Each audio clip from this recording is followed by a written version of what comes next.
Hello everyone, आज हम MPS second का 6 चैप्टर करेंगे जिसका नाम है महिलावादी उपागम। इसका हम सबसे पहले एक फर्स्ट क्वेश्चन है वो डिस्कस करेंगे जिसमें नारीवाद क्या होता है और नारीवाद ने किस प्रकार शक्ति की परिभाषा को परिभाषित किया है उसके बारे में थोड़ा सा जानते हैं। सबसे पहले हम डिस्कस करेंगे नारीवाद कि नारीवाद होता क्या है। नारीवाद मतलब फेमिनिस्ट, ये एक अप्रोच है, एक अवधारणा है जिसमें नारीवाद आर्थिक, राजनीतिक, सामाजिक और लैंगिक असमानताओं को समाप्त करने की बात करते हैं और एक साझा लक्ष्य प्राप्त करने में सहायता प्रदान करते हैं जिससे समाज के जो दो वर्ग हैं, पुरुष और महिला, इनके मध्य जो अंतर है वो समाप्त हो सके और दोनों को विकास करने के एक समान अवसर उपलब्ध हो। इसके बाद बात करेंगे हम नारीवाद के उद्देश्यों की कि नारीवाद के उद्देश्य हैं क्या। सबसे पहले नारीवाद का मानना है कि जो लिंग असमानता है उसको खत्म करना होगा। उसे खत्म करने के लिए हमें उसकी प्रकृति को समझना होगा, तभी हम ऐसा कर सकते हैं। इसके लिए उनके कुछ उद्देश्य हैं। फर्स्ट उद्देश्य उनका है घरेलू हिंसा की समाप्ति करना। अगर देश में घरेलू हिंसा समाप्त हो जाएगा तो महिलाएं अपने आप को पीछे नहीं समझेंगी और हर क्षेत्र में वो आगे बढ़ सकेंगी। मातृत्व अवकाश जो कि बहुत ज़रूरी होता है किसी भी महिला के लिए। अगर वो जॉब पे है तो उनको मातृत्व अवकाश मिलना ज़रूरी है ताकि वो अपने दोनों काम, घर के और बाहर के, दोनों को साथ में मैनेज कर सकें। थर्ड है यौन उत्पीड़न, इन्हें ख़त्म करना। फोर्थ है उनका भेदभाव और यौन हिंसा को समाप्त करने के लिए लोगों को आगे लाना। अब बात करेंगे हम कि नारीवाद जो है वो शक्ति की परिभाषा कैसे देते हैं। उनके अकॉर्डिंग पावर और शक्ति है क्या, तो इसे हम थोड़ा सा पॉइंट वाइज पढ़ लेते हैं और समझ लेते हैं। सबसे पहले हम जैविक अंतर की बात करते हैं। जैविक अंतर मतलब बायोलॉजिकल डिफरेंस। कुछ लोग हमारे समाज में कहते हैं कि महिला और पुरुष जो हैं उन्हें भगवान ने ही दो भागों में बांटा है, लेकिन नारीवाद का मानना है कि ऐसा कुछ नहीं है, क्योंकि भगवान ने तो बस उन्हें जैविक अंतर दिया था। समाज में जैसे ही वो जन्म लेते हैं समाज उन्हें दो भागों में बांट देता है, क्योंकि शुरुआत से ही पुरुष को विशिष्ट माना जाता है महिलाओं की तुलना में। पुरुषों को हर क्षेत्र में सम्मान मिलता है। फॉर एग्जाम्पल, अगर कोई पुरुष किसी बात पर अपना दुख अभिव्यक्त करते वक्त वो रो देता है तो लोग कहते हैं कि तुम औरतों की तरह क्यों रो रहे हो।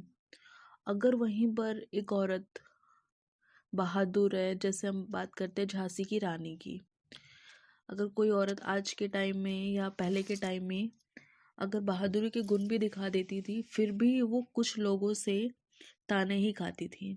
तो कहने का मतलब ये होता है कि पुरुष, हमारे समाज में एक धारणा विकसित हो गई है जिसमें पुरुषों को बहादुरी के लिए आगे माना जाता है और वहीं पर महिलाओं को घर की चार दीवारी में रहने के लिए ही समझा जाता है। तो नारीवाद यही कहते हैं कि हमें इन सोच को बदलना होगा, तभी हम कुछ कर सकते हैं। हम दोनों ही पुरुष और महिला के मध्य जो अंतर है उसे समाप्त करके अपने समाज को आगे बढ़ा सकते हैं। तो ये तो हमारा फर्स्ट पॉइंट था। अब सेकंड पॉइंट पे आते हैं हम, जिसमें हम पढ़ेंगे श्रम विभाजन। लिंग के आधार पर पुरुष और महिला दोनों के लिए ही कार्य को बांट दिया गया है। कार्य को बांटने से पहले हम बात करते हैं, पुरुष और महिला दोनों जब छोटे होते हैं तो उनके लिए खिलौने उनके पेरेंट्स लेके आते हैं, उनके फैमिली वाले लेके आते हैं। तो उसमें भी हमें डिफरेंस देखने को मिलता है। जहाँ पर एक लड़की होती है तो उसके लिए खिलौने में हमें डॉल मिलती है, किचन सेट मिलता है, ठीक है। वहीं दूसरी तरफ हम देखते हैं लड़कों के लिए, जो टॉयज़ होते हैं उसमें मोस्ट ऑफ हम गन देखते हैं, डॉक्टर किट हो गई या फिर वीडियो गेम्स होते हैं। तो स्टार्टिंग से ही कुछ ऐसी चीज़ें होती हैं जो एक अब जो एक लड़का और लड़की में डाल दी जाती है कि आपके लिए आपका जो क्षेत्र है वो लड़की के लिए घर के अंदर है और लड़कों के लिए घर के बाहर का क्षेत्र होता है। बात करते हैं श्रम विभाजन की, कि लिंग के आधार पर कैसे कार्य बांटे जाते हैं। अगर हम देखते हैं एक लड़की है तो उसके घर वाले या आसपास का जो समाज होता है प्रेफरेंस देता है कि उसे टीचर या फिर बुटीक या फिर डॉक्टर इन सारे क्षेत्र में आगे बढ़ना चाहिए। लेकिन अगर हम दूसरी तरफ लड़कों के लिए देखते हैं तो उनके लिए सारे ही क्षेत्र हम देखते हैं कि खुले होते हैं। उनकी दिलचस्पी जिस चीज़ में होती है वो उस चीज़ में आगे बढ़ सकते हैं।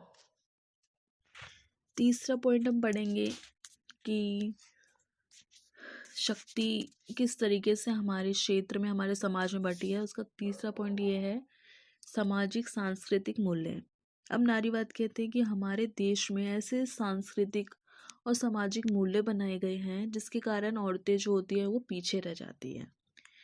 ऐसा नहीं है कि औरतों को यहाँ पे स्थान नहीं दिया जाता, औरतों को पूजा भी जाता है, लेकिन फर्स्ट नंबर पे समाज में हम हमेशा देखते हैं कि पुरुष ही आगे बढ़ रहा होता है, क्योंकि एक फैमिली का जो मुखिया होता है वो पुरुष होता है।